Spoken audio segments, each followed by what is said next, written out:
On this episode of Eat, Sleep, Drive, we're comparing my stock GT350 exhaust to one with long tubes.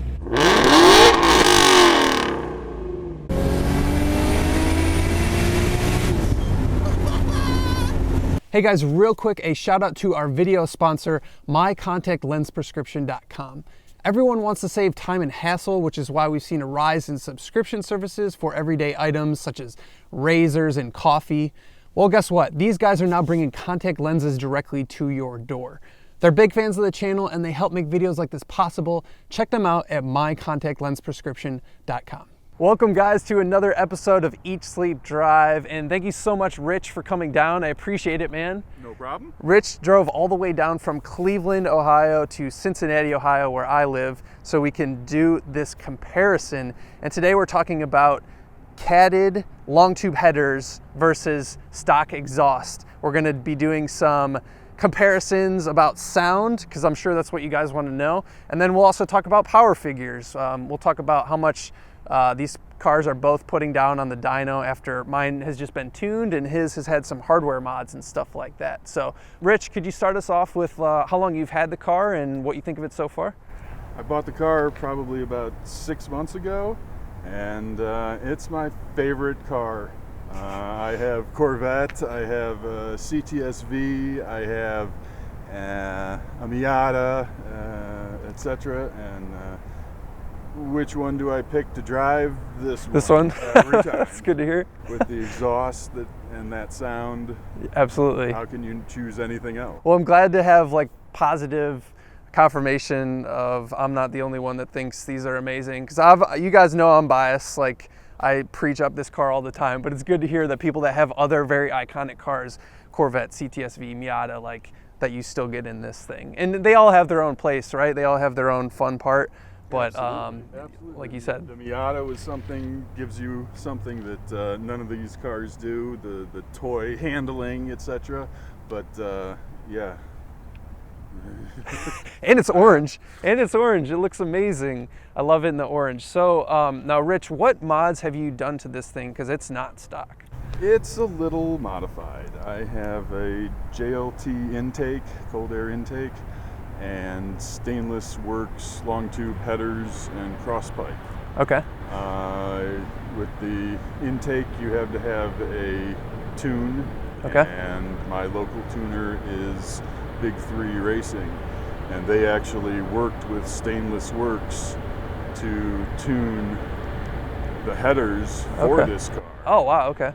So nice. they've seen GT350s before, and, for sure, and did a little magic on mine. Awesome. Well, I can't wait to hear it. So what we're going to do today, we're going to go for a drive. We're going to see how it feels, how it sounds, and then I'll leave you guys with some parting shots of just the noise of both of these cars. So you guys can make the call for yourselves as to what setup that you like. But let's go for a drive.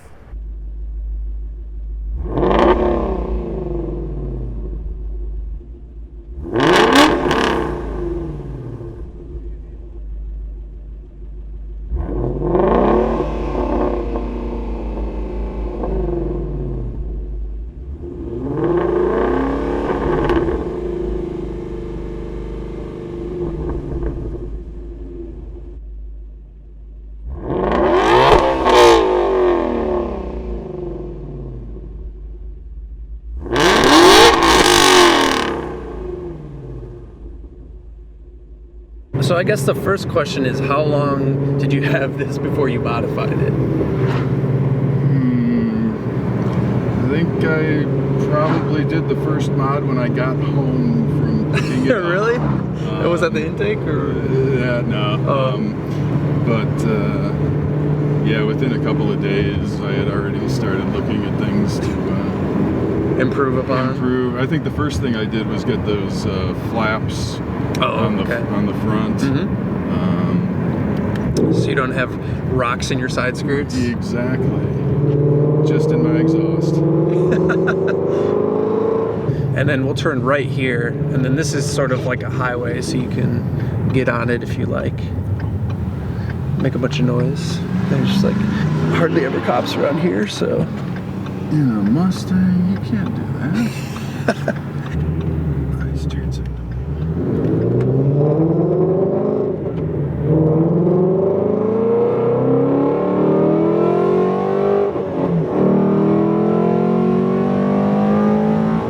Oh yeah, like it has a completely different tune to it. Like the resonance of the exhaust is like, yeah, it's.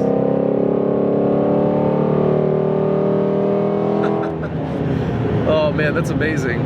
So it's X-pipe and headers. That's it. Yep. Okay. Stock mufflers. Stock mufflers. Okay. Because you got to keep the valve. Yeah, that's the thing, right? When you have to be quiet. Right. You don't ever want to be quiet. The wife mod. Wife and police. Wife and police. That's right.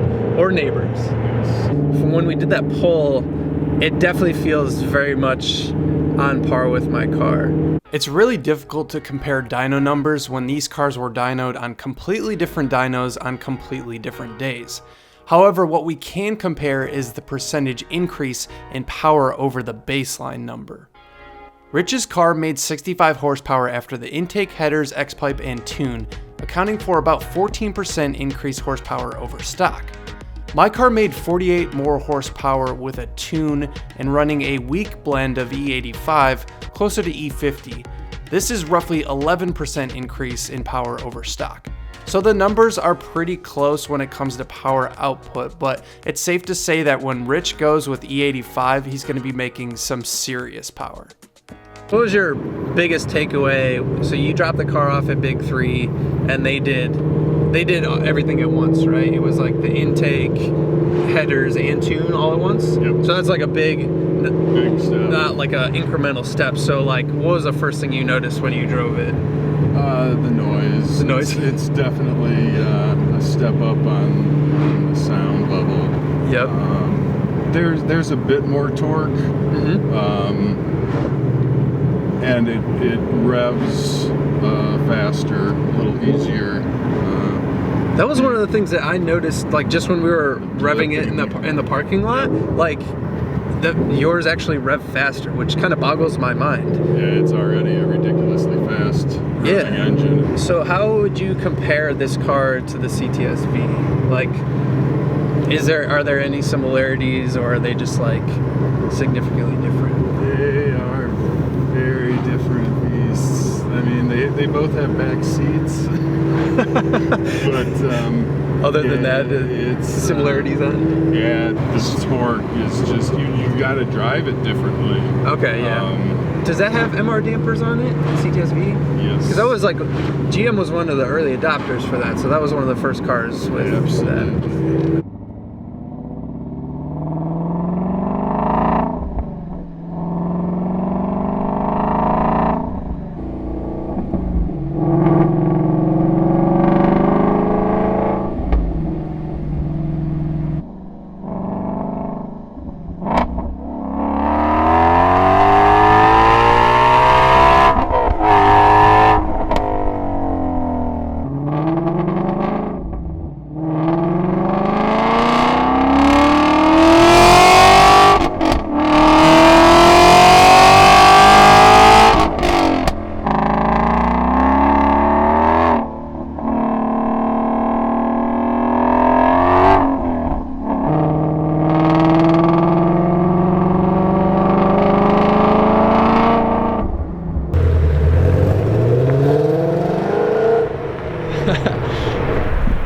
See you, Rich. Thanks for coming out all the way from Cleveland. I hope you guys enjoyed the video. I think his car sounds awesome with that X-pipe and the headers. I think it's great that he kept the stock mufflers so he can keep, you know, the switch for loud and quiet mode. So it's perfect with the cats. It's not too raspy. I've heard a lot that are just like super raspy. So hopefully you guys liked it too. And let me know what you think in the comments below. Do you like the stock exhaust? Do you like the modified with the X-pipe and headers? It's certainly louder, that's for sure.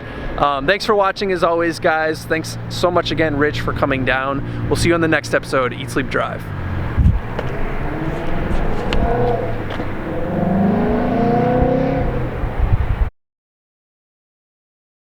We're comparing my stock GT350 exhaust to one with long tubes. That was perfect. Oh my God, this thing sounds so mean. God.